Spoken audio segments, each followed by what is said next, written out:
Guys, welcome back to my channel. I'm excited to have you all back here today. Thank you for subscribing. If you haven't subscribed, please subscribe to my channel.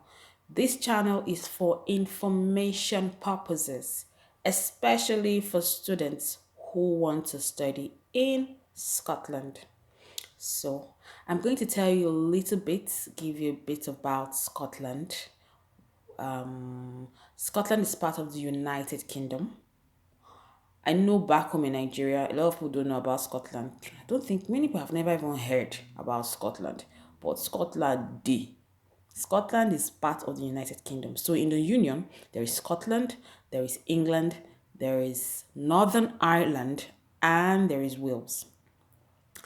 Now, in the Union, England is the biggest, and England controls a lot of things. But each of these members, each of these four countries that make up the union also have their individual governments. Now for Scotland, like we have for England, we have Boris Johnson.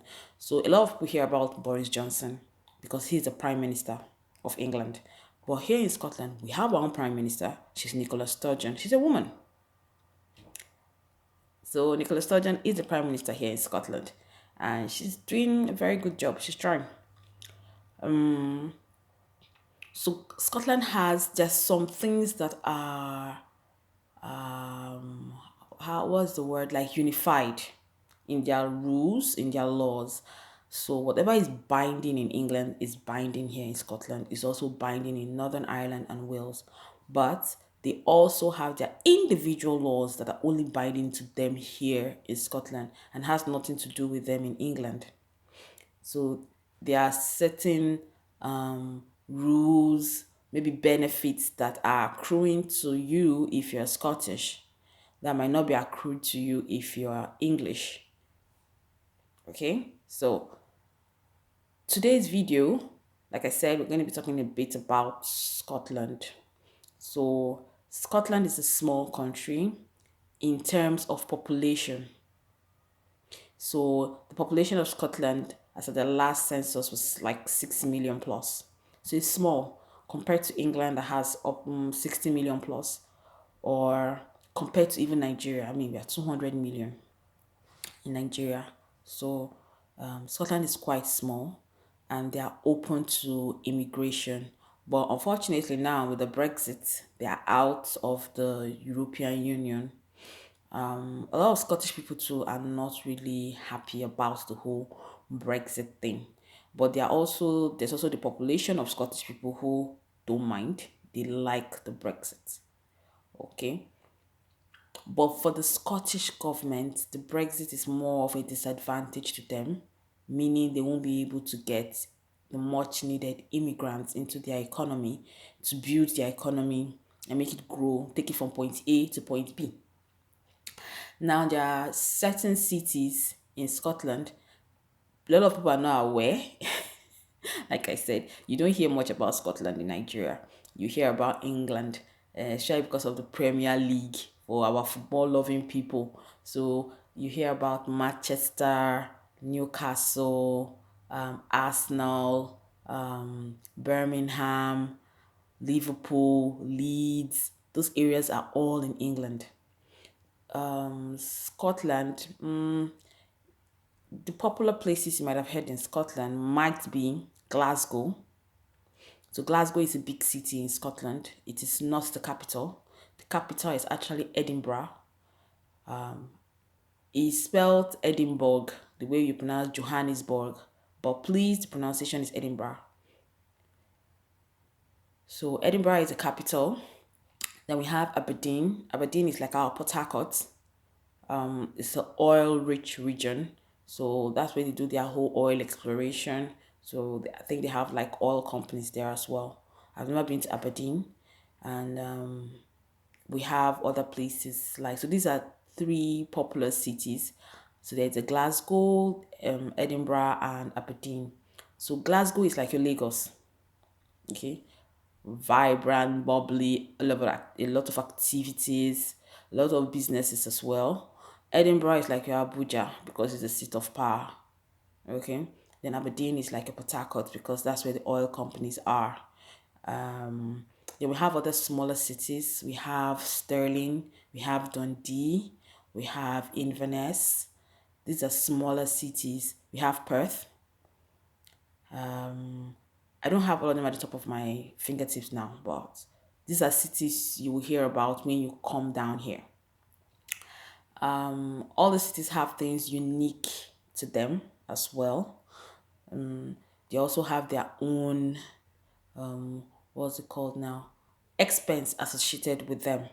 So depending on where you want to live or depending on where your school is located will depend on how much you most likely be spending. But in terms of expense, Scotland is way cheaper than England in accommodation, in transportation. These two things, Scotland is cheaper than England. And the houses here in Scotland are actually bigger than what you have in England. Because we have a small population here, so you don't have, it's not rowdy, it's not crowded. Okay. There are other things like because it's not rowdy, it's not crowded, there's more space. It's very spacious as well. They have massive empty lands, like big lands everywhere, because it's not as developed as England. England probably is fully developed right now.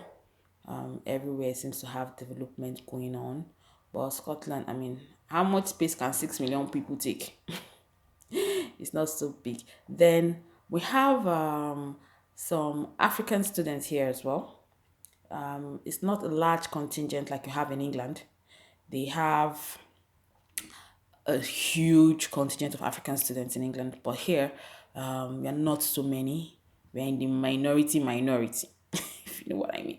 So, but there are students who are from Africa, and most likely you go to school. Don't worry, you will not be the only black person in your school. Not to worry about it. I think that was one of my worries too when I was coming down. Like, they're actually going to be other black students when you come down here to Scotland because it's not England. So you're not really sure if there are going to be other black students as well. It's difficult leaving your whole country and coming down to a different country, different land. So that's all for now about Scotland.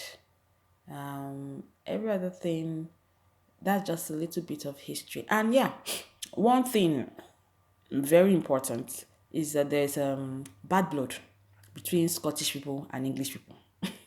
According to their history, the English people beheaded their queen sometime in the past. So it's an ongoing beef. But I mean, they're still part of the union. They tried to have a referendum to leave, but it didn't work. So I think they still have it in the works to try another referendum to leave the union once again. Okay, so there's a lot of bad blood between them. Some people believe in the bad blood, some don't. It's all personal to them, but it doesn't stop you from your studies. It doesn't stop you from anything you want to do. So that will be all for now. I'll see you in my next video. Bye. Please like and subscribe. Thank you.